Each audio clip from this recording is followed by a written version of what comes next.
네, 내년에는 아파트 입주 물량이 큰 폭으로 증가할 것으로 보입니다. 이에 따라서 올해 초부터 이어지고 있는 전세난이 풀릴지에 관심을 모으고 있는데요. KB국민은행 박홍감 부동산 전문위원과 함께 부동산 시장 상황 짚어보도록 하겠습니다. 네, 어서 오십시오. 네, 안녕하십니까. 자, 이게 내년에 아파트 입주 물량이 크게 늘어난다고 하는데요. 얼마나 늘어나는 겁니까? 올해보다 한 35% 정도 늘어나는 것으로 추산이 됩니다. 네. 내년에 아파트 입주 물량이 전국적으로 한 26만 가구 정도를 예상을 하고 있는데요. 네. 그러면 올해보다 상당수 늘어나기 때문에 전반적으로 전세 시장 안정에 어느 정도 기여할 것으로 예상을 하고 있습니다. 네. 그런데 이제 최근에 올해뿐만 아니라 뭐 한 3년 동안에 과연 그 평균에 비해서 어느 정도 늘어나느냐 이것도 중요한데요. 네. 그렇게 보더라도 한 35% 정도 늘어납니다. 문제는 이제 수도권의 최근에 전세 시장이 불안한데 수도권 같은 경우에도 내년에 입주 물량이 한 11만 가구 정도가 되는데 역시 올해보다 한 32% 정도 늘어납니다. 네. 최근에 3년 동안 평균 수치에 비해서도 한 8% 정도 늘어나서 아마 지방보다는 수도권 증가폭이 다소 좀 적은 측면이 있는데요. 이렇게 본다면은 수도권보다는 지방의 어떤 전세 시장 안정이 좀 더 될 수 있겠다 이렇게도 예상을 하고 있습니다. 절대적인 그 늘어나는 물량은 아파트 입주 물량이 내년에 늘어나는데 절대적인 물량은 그 대부분 지방이 많이 늘어나는 거 맞고요. 하지만 이제 수도권도 상당히 좀 증가폭이 있다. 그래서 전반적으로 보면 그 전월세 시장 안정에 전국적으로뿐만이 아니고 수도권에도 좀 영향을 줄 것 같다 이렇게 말씀이군요. 그렇습니다. 어느 정도 기여한다 이렇게 기여한다. 보시면 되겠습니다. 예. 자, 그런가 하면 이 강남과 서초구에서 이제 대규모 재건축 단지 분양 일정이 시작됐다고 하는데요. 자, 어떻습니까? 내용이? 그렇습니다. 이제 최근에 분양 시장이 굉장히 인기가 있는데 네. 강남에서 이제 드디어 이런 대여급들이 이제 분양이 되기 시작했다는 겁니다. 네.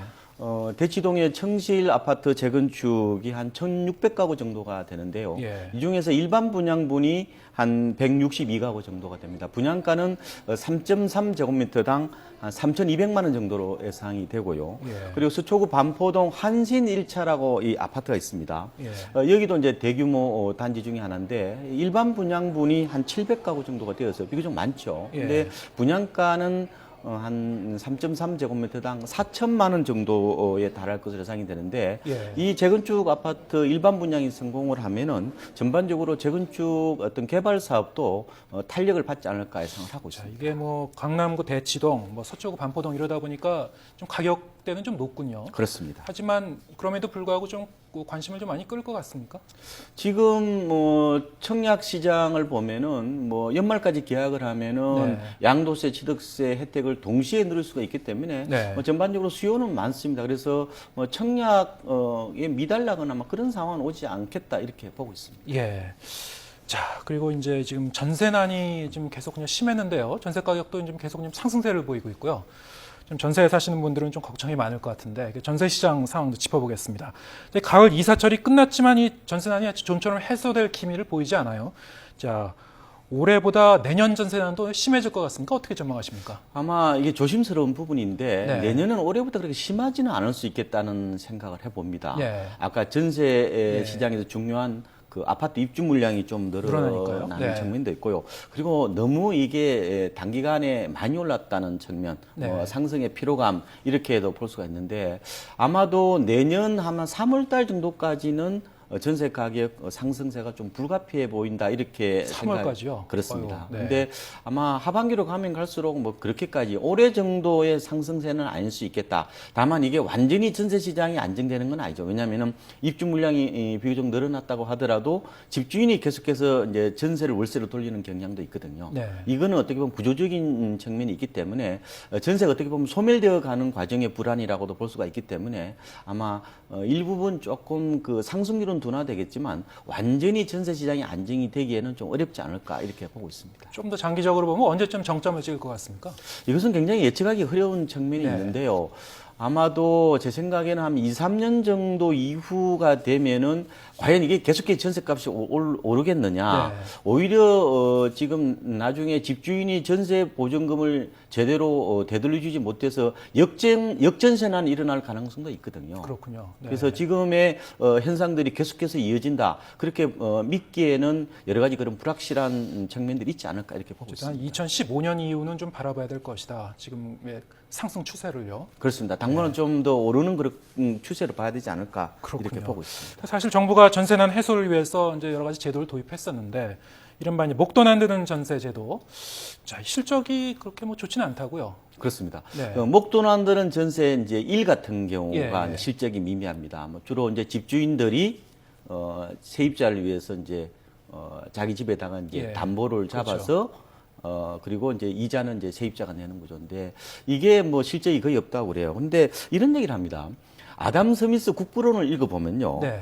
우리가 고기라든지 빵을 먹을 수 있는 것은 뭐 이런 그 빵가게 주인이나 고기 가게 주인들의 자선이 아니라 네. 자비가 아니라 이기심 때문에 이제 이렇게 가능하다 그러는데 예. 사실상 이 모델은 어떻게 보면 집주인의 자비에 이제 그 토대로 둔 모델이라고 볼 수가 있는데 그렇죠. 예. 그러다 보니까 좀 안 된다 이렇게 좀 보시면 될 것 같아요. 현실성이 생각보다는 예상보다는 없는 것 같다. 이게 그렇죠. 좀 경제라는 것이 이게 자비심에서 예. 돌아가는 게 아니니까요. 그런데 또 다른 또 목돈 안 드는 전세 2가 있습니다. 네. 이거는 이제 집주인이 이제 전세 보증금을 세입자한테 우선적으로 주는 게 아니라 은행에다가 우선적으로 주면서 사실상 그 이제 뭐 대출을 내는 어떤 그런 구조라고 보시면 되겠는데 예. 이것은 한 신청자가 200건이 넘어서요. 예. 이거는 어느 정도 뭐 선방했다 이렇게 볼 수 있는데 아까 말씀드렸던 목돈 안 드는 전세 1 같은 경우는 좀 더 보완을 해야 되지 않겠느냐 이렇게 보고 있습니다. 200건이 넘으면은 뭐 실적이 있었던 건가요? 그렇습니다. 이렇게 뭐 완보다는 네. 일보다는 좀 더 나았다 이렇게도 볼 수가 예. 있을 것 같습니다. 사실 이제 그 전세 가격이 그 동안에는 이제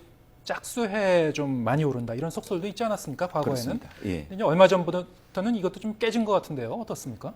이게 주로 이제 그 짝수회 법칙이라고도 얘기를 네. 했죠. 그러니까 짝수회에 전세 수요가 많고 홀수에는 전세 수요가 없다. 왜 그런 거죠, 이게? 이게 이제 1989년 주택임대차 보호법 개정하고 맞물려 있습니다. 네. 그때 이제 임대차 보호 기간이 1년에서 2년으로 아, 바뀌었죠. 그때 2년으로 된 거군요. 그렇죠. 예, 그러니까 예. 본격적으로 이게 적용이 된 게 1990년도니까 예, 예. 이제 계속 보면은 2년 단위로 이제 계속해서 그렇군요. 이제 계약이 이루어지는 구조다 보니 그랬는데 근데 최근 들어서는 오히려 또 짝수의 전세값이 안 오르고 홀수에 더 홀수에. 많이 오르는 그런 예. 패턴이 이어지거든요. 불규칙해졌군요. 그렇습니다. 이게 이제 주로 글로벌 금융위기, 아, 또 그렇군요. 외환위기를 거치면서 2008년 이후에. 말하자면 예. 이게 규칙성이 파괴됐다 이렇게도 예. 볼 수가 있죠. 그런데 내년이 또 짝수해죠. 네. 그럼 올해는 많이 올랐단 말이에요. 예. 그죠? 그러면 내년에 어떻게 보면 전세 시장이 안정될 수 있는 어떻게 보면 한번 기대를 해보는 예. 뭐는 근거가 될 수도 있다 이렇게 말씀드릴 예. 수가 있겠습니다. 사실 그동안 이 부동산 문제하면 이제 하우스 푸어 문제, 집 사느라고 이제 빚을 진 분들 이 문제가 심각했는데 자 이제 하우스 푸어들이 이제 전세 때문에 이제 빚을 지고 있는 이 전세 푸어, 이른바 렌트 푸어로 이 문제가 좀 이게 이전이 되고 있다 이런 얘기도 있어요. 이게 어떤 내용입니까?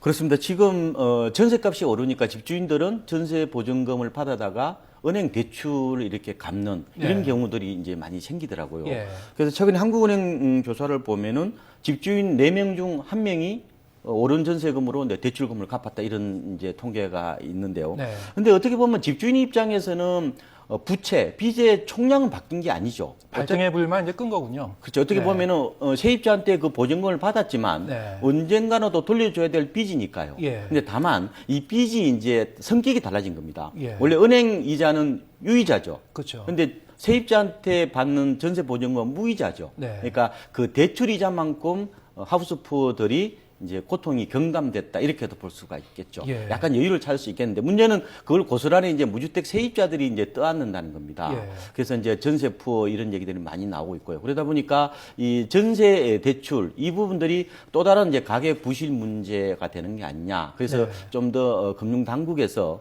좀 모니터링을 강화해야 되겠다 이런 예. 얘기들이 많이 나오고 있습니다. 네, 이 전세 들어 사시는 분들을 위한 여러 가지 지원 대책이 좀 더 있어야 될 것 같은데요. 이게 참 걱정입니다.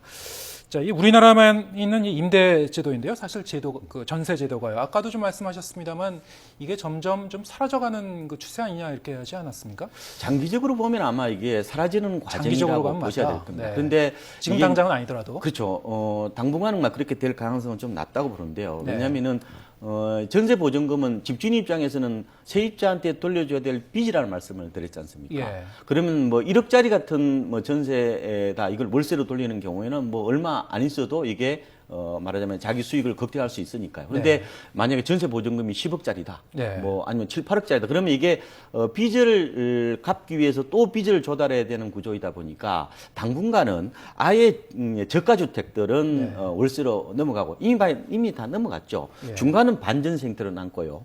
그리고 아주 고가 주택들은 이런 전세 형태로 남아서 당분간은 좀 다층화되는 구조. 그렇군요. 이런 식으로 좀 되지 않을까. 그렇지만 전반적으로 봤을 때는 총량으로 보면요, 아마 전세가 많이 사라지는 어떤 그런 형태가 되지 않을까. 결국에는 이제 그 집값의 이제 그 추이와 그 은행 금리와 여러 가지 맞물려 갖고 이제 돌아가는 것 같은데요. 그렇습니다. 그런데 이게 이 전세라는 게 사실은 이제 서민들을 위해서는 여러 가지 장점이 있는 그 제도 아닙니까?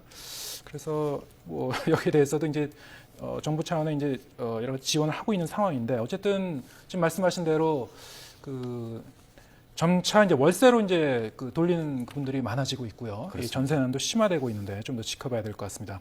아직 예측하기에는 시점이 좀 이르긴 한데요. 내년 전반적으로 집값 어떻게 될 걸로 좀 예상하고 계시죠? 역시 조심스럽긴 한데요. 네네. 근데 올해보다는 좀 분위기는 좀 낫지 않을까 이렇게 생각을 하고 네네. 있습니다. 일단 식물 경기가 올해보다 좀 낫다는 점도 있고요. 낮다는 거는 조금 뭐 상승할 가능성이 있다는 말씀인가요? 상승보다는 좀 여건이 좀 낫겠다 이런 생각을 전반적으로 좀 이제 해봅니다. 부동산 시장이 그렇죠. 뭐 지금처럼 그 얼어붙지는 않을 것이다. 그러니까 이제 그 정도가 문제긴 한데 네네. 어쨌든 집이라는 것은 생애에서 가장 큰 쇼핑행위니까요. 이게 예. 실물 경기가 좋아져야 이게 구매력으로 이어지고 결국 집을 사는 구조이니까 네. 아마 실물 경기가 좀 나아진다는 그런 측면도 좀 기대해 볼 만하고요. 그동안 장기 침체됐고 그리고 예. 전세난이 심해지면서 집값에 지금 서울 같은 경우는 60%를 넘었거든요. 네. 전세가 비율이. 그렇죠. 일부 지금 80% 넘어섰다 보니까 일부 좀 돌아서는 수요도 있지 않겠느냐. 네. 매매로. 뭐 예. 그런 측면에서 보면은 조금 올해보다는 좀 나을 수 있겠다는 생각이 드는데 문제는 지금 가계부채 문제가 심각하고요. 그렇죠. 예. 그리고 또 이 본격적인 어떤 베이비 부모의 은퇴 예. 이에 따른 이제 구매력 뭐 상실 그다음에 30대들이 그렇게 또 과거처럼 집을 살 수 있는 여력이 뭐 되지 않는다. 네. 이런 점을 감안해 보면은 아직까지는 본격적인 회복세로는 보기는 힘들지만 여러 가지로 봤을 때 올해보다는 조금 나은 뭐 조금 기대해 볼 수 있는 어떤 그런 측면이 있겠다. 이렇게 예상을 해보고 있습니다. 네, 알겠습니다. 도움 말씀 여기까지 듣겠습니다. 지금까지 KB국민은행 박원갑 부동산 전문위원과 함께 대화 나눠봤습니다. 고맙습니다. 네, 고맙습니다.